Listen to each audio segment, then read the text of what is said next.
लहराया है। विश्व का सबसे बड़ा आयोजन, जिस पर दुनिया के सभी देशों की निगाह है कि इतना सुंदर प्रबंधन और इस शानदार तरीके से इस भव्य आयोजन को किया जा सकता है, जहां दुनिया के कई देशों से बड़ी आबादी एक शहर में आती है और सभी भक्तों की अभिलाषाओं का ध्यान रखते हुए उनके लिए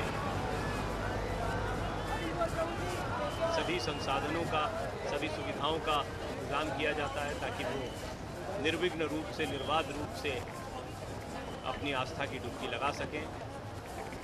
और अब हम देख रहे हैं कि किस तरह से जो अखाड़े हैं वो एक के बाद एक आ रहे हैं, उनकी ये शोभा यात्राएं निकल रही हैं और धीरे धीरे संगम तट की तरफ वो बढ़ रही हैं। संगम पर डुबकी लगाने की चाहत ये सबकी होती है और आज सुबह से ही हम देख रहे हैं कि संगम पर बड़ी तादाद में श्रद्धालु भी पहुंचे और आज श्रद्धालुओं के लिए भी लगातार विशेष घाटों पर ये अमृत स्नान जारी है। मौनी अमावस्या के इस स्नान का विशेष महत्व जो भी इन तस्वीरों को देख रहा है वो समझ सकता है। आप इस समय इतिहास के चश्मदीद बन रहे हैं। आप इस समय उन तस्वीरों को देख रहे हैं जिनको देखना मात्र भी सौभाग्य का विषय है। 144 साल में एक ऐसा संयोग बना जिसको लेकर सभी उत्साहित हैं, चाहे वो श्रद्धालु हों या संत समाज हो। और इतने बड़े आयोजन के लिए व्यवस्थाओं को अमली जामा पहनाने के लिए लंबे समय से प्रयास किए गए और आज वो प्रयास बहुत सार्थक स्तर पर ज़मीन पर देखने को मिल रहे हैं। जब हम भव्य दिव्य महाकुंभ के आयोजन के दौरान कुंभ क्षेत्र को देखते हैं, कुंभ सिटी को देखते हैं, जिसे एक जनपद के रूप में ही विकसित किया गया, ये भी एक अभिनव प्रयोग रहा।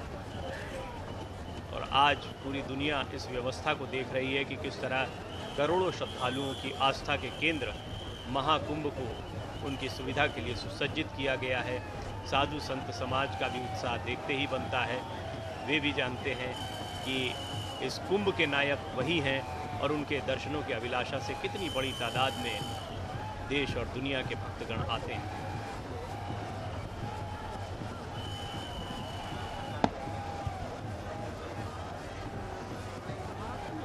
भव्य जुलूस निर्वाणी अखाड़े का, जिसमें क्रम से जो संपूर्ण जो महंत की परंपरा है, तपस्वियों की जो परंपरा है, वह क्रम से वो विराजमान है। यह धीरे धीरे ये एक एक करके ये सारा जो 10 नामी नागा संप्रदाय का जो समूह है और उसके साथ साथ जो हमारे उदासीन अखाड़ों का जो समूह है और फिर वैरागी अखाड़ों का जो समूह, सभी का दर्शन हमारे सभी जो दृष्टा हैं, जो देख रहे हैं स्क्रीन पर, सबको प्राप्त होगा जो है। यह दर्शन परम कल्याणकारी है, पुण्य को प्रदान करने वाला है। क्योंकि हम मनुष्यगण जो है सामान्य तपस्या में रत नहीं हो सामान्य ऐसी तपस्या नहीं कर सकते हैं। गृहस्थ के लिए ये संभव नहीं है, लेकिन जो हमारे सन्यासी हैं वह उनकी तो जिनके जीवन का अंग है ये तपस्या, तो उनका तो दर्शन हम कर ही सकते हैं। उनके दर्शन के माध्यम से हमको वह सहज ही उपलब्ध हो जाता है जो बहुत गंभीर तपस्या के बाद लोगों को मिलता है।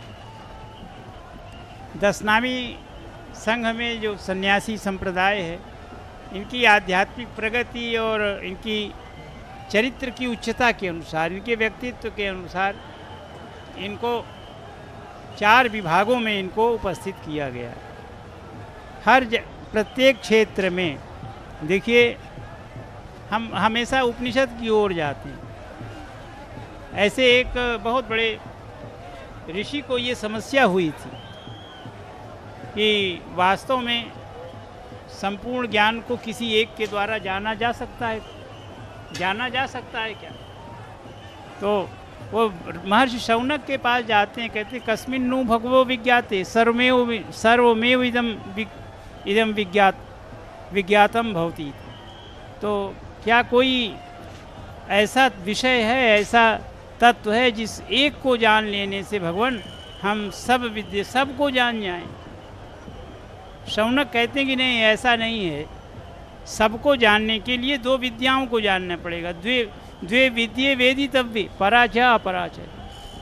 तो उसके अनुसार जो विद्या की जो कोटि है वह परा और अपरा के रूप में है। उसी प्रकार से हमारे नागा सन्यासियों की जो कोटि है वह भी उनकी तपस्या और उनकी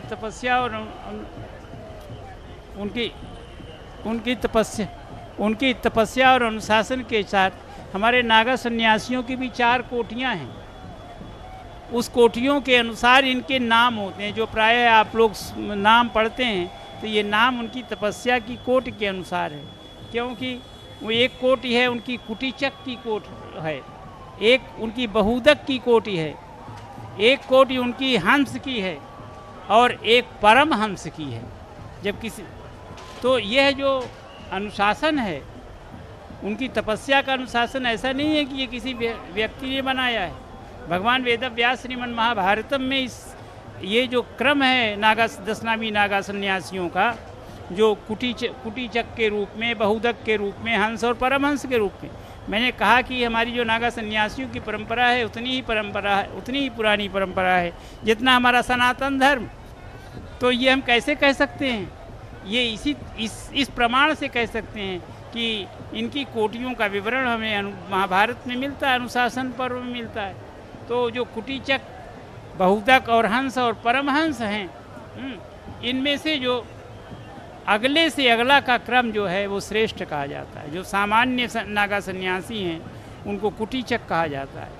जो धीरे धीरे अपनी तपस्या को आगे बढ़ाते हैं उनको बहुदक की कोटि में आते हैं। फिर और तपस्या आगे बढ़ती है तो हंस की कोटि में आते हैं और फिर अंत में वो परमहंस के रूप में प्रतिष्ठित होते हैं। यह हमारे नागा सन्यासियों का जो है तपस्या का क्रम है। इसी बात को मैं आगे बढ़ाने के लिए मैं हमारे अपने प्रिय शुक्ल जी से आग्रह करता हूँ। धन्यवाद आचार्य जी।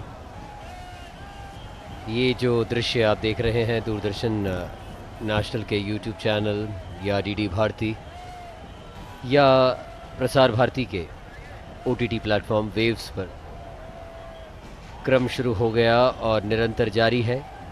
साधुओं का, सन्यासियों का पवित्र डुबकी लगाने का ये पृथक स्थान जो निर्धारित किया गया था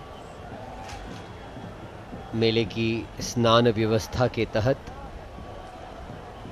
सन्यासियों के स्नान के लिए जो ये पृथक स्थान जहां क्रमवार अखाड़े पहुंच रहे हैं और सन्यासियों के द्वारा स्नान किया जा रहा है, हाथ में धर्म ध्वजा लहराते हुए,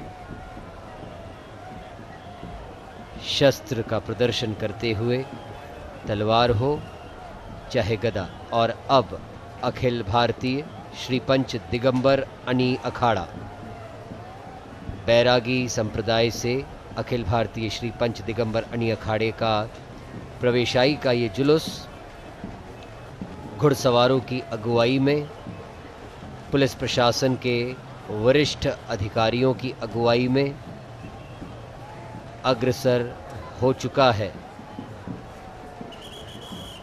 संगम तट की ओर।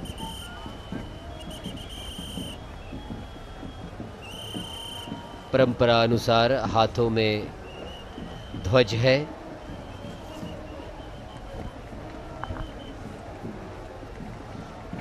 गुरु शिष्य परंपरा का उदाहरण प्रस्तुत करते हुए दिगंबर अनी अखाड़ा, माना जाता है कि इस अखाड़े